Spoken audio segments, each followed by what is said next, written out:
So, this is what I've been doing since Dad left. So, here's the story. Welcome to the guest room. So, we were supposed to go to Camilla's today, which we did. We went to the store this morning and then went to Camilla's, which is so good. I love that place. It's so authentically Brazilian. But we went there, and fun fact for you Floridians, Orlandans, if you live in Orlando, if you let them know that you live in Orlando, and you show either your ID, or I just showed my Universal ID, then they'll give you $2 off per person on the buffet. So as opposed to being $14.50 per person, it was actually $12.50 per person, and it's an incredible buffet. Like, whether you like Brazilian food or not, it's so good, so amazing. So that was really cool. Anyway, so on the way there, my phone rings. Well, this morning I got a call from my friend Brenda, who works at the bank where I used to bank in Kentucky. And she was like, hey, it's Brenda, give me a call when you get a chance. So I called her, she didn't call me back. So as we're, of course, on the way to the restaurant, I get a call from Brenda, and she's like, I hate to be the bearer of bad news, but a lien's been put on your bank account. And I was like, that's fine. I don't have a bank account with Stockyards anymore. I'm like, I haven't since I left Kentucky. And she was like, yeah, you do. And I'm like, no. And she's like, well, and I'm like, David has an account. And I'm like, I was the online administrator back in the day for all 3 accounts. And we asked to have my name taken off like 15 times at this point. And apparently it was never taken off. So the kid of Kentucky put a lien on his bank account because, wait for it, I used to have a catering company. In 2009, wait, what year is this? 2016. 2009, that company closed, okay? 2016, she was like, and I said, how do I have what are you talking about? And she was like, she's like, well, usually if it's Commonwealth of Kentucky, it's something to do with taxes. And I'm like, I have an accountant, like, all my taxes are always paid. I don't know what you're talking about.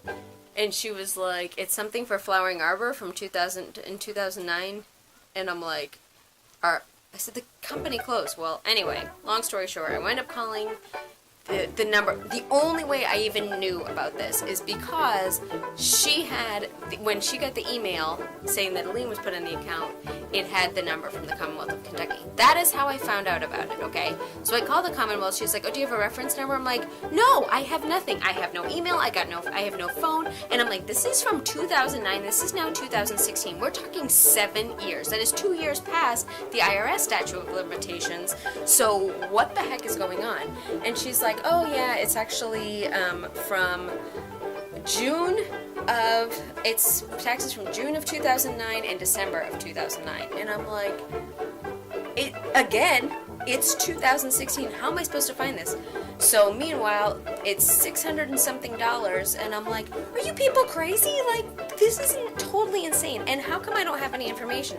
She's like, oh, though they tried to send out a letter in 2010, and then they sent you another one in 2016, and then she gives my address, and I was like, is there an apartment number on it? And she was like, no. And I'm like, then it went back to you. Do you have a certified letter stating that I received some letter from you guys?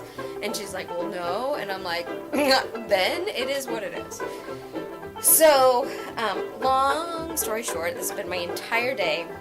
I went through all my stuff. I can't figure what's going on. I can't figure out if what I do have was a certified letter that I received in December of 2010 from the IRS stating that I owed back taxes for December of 2009 for $179, which leads me to believe maybe I did. I mean, because I have these are all my tax records. This is all the stuff that I keep all of my tax stuff, right? So I keep all my tax stuff. These are all my bank statements, like everything I have, and I have it, thankfully, from 2009, even though technically I know to only have it from 2011, I just didn't get rid of it. So I can't find anything. Like, so there's this big gap from the end of 2000, or from the end of December until May, because my bank went from paper to online.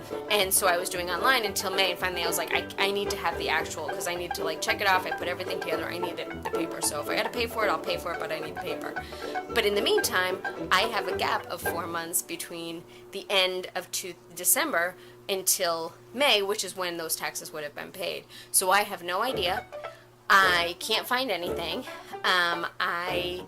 Because I wouldn't have they don't send the checks back to you, they just send the paper with the checks back. Meantime, that account has been so long, I contacted my bank and they're like, we don't even know how to be able to, we don't have the ability to go back that far because that's 7 years. Taxes are 5 years, so they only keep records for 5 years. After that, it's just kind of ethosphere. So I have no record of proof that I've paid it.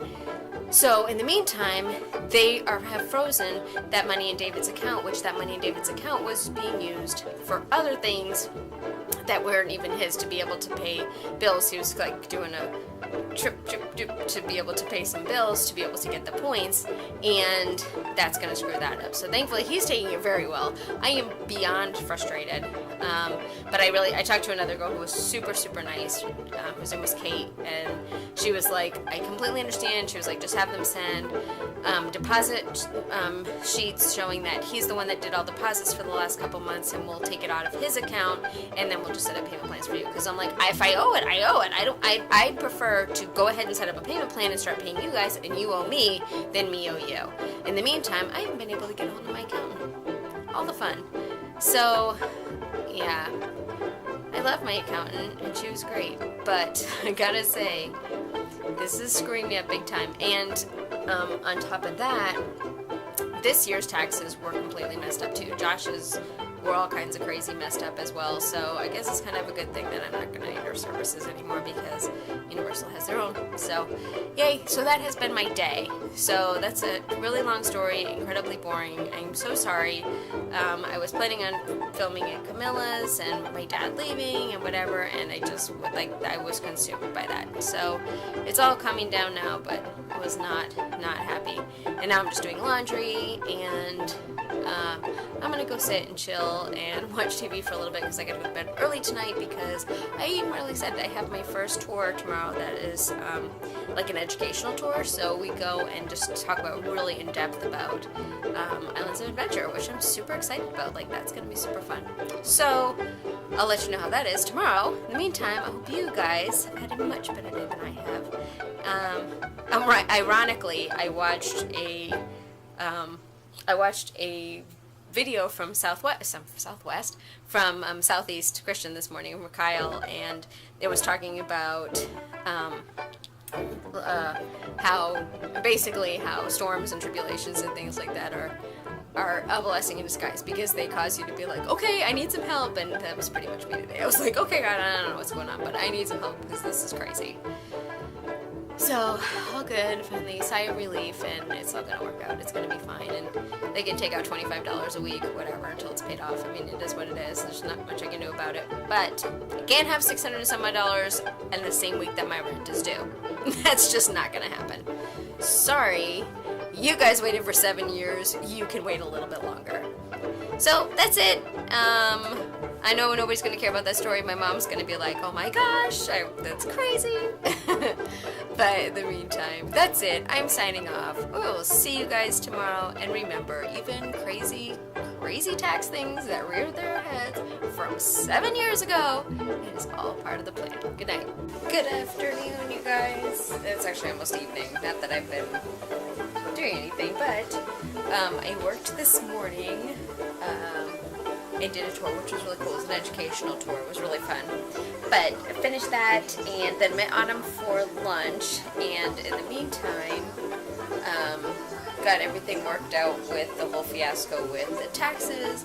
So they were able to fix everything and get it so that I can pay it. In the meantime, I still have not heard hide nor hair from my accountant, which really kind of frosts me, because I still go back to the fact that I believe this was her mistake. So it's just really weird. I mean, that's the one thing I was diligent about. And so the fact that I had a year later received a letter from the IRS and called her about it, and she was like, oh, I don't know, blah, blah, blah, and wound up paying that. And then all of a sudden, here's this, now 7 years later, but whatever. It is what it is. It's taken care of and it's done. So I apologize. I was actually going to bring you guys with me to lunch. We went to this place called Abuelos, but I wound up leaving it here just in all the craziness of this stuff going on. But in the meantime, I have now become obsessed with this show, Fixer Upper, that I know a lot of people watch, but it was the first time I've actually watched it. In the meantime, I'm making repurposed leftovers. So this was our chicken and broccoli from the other day. I added some green beans, added some garlic and ginger, and my favorite ponzu, and I'm making a stir fry. And I've got rice going, so in about 13 minutes dinner will be, steamed up, sorry. In about 13 minutes dinner will be ready.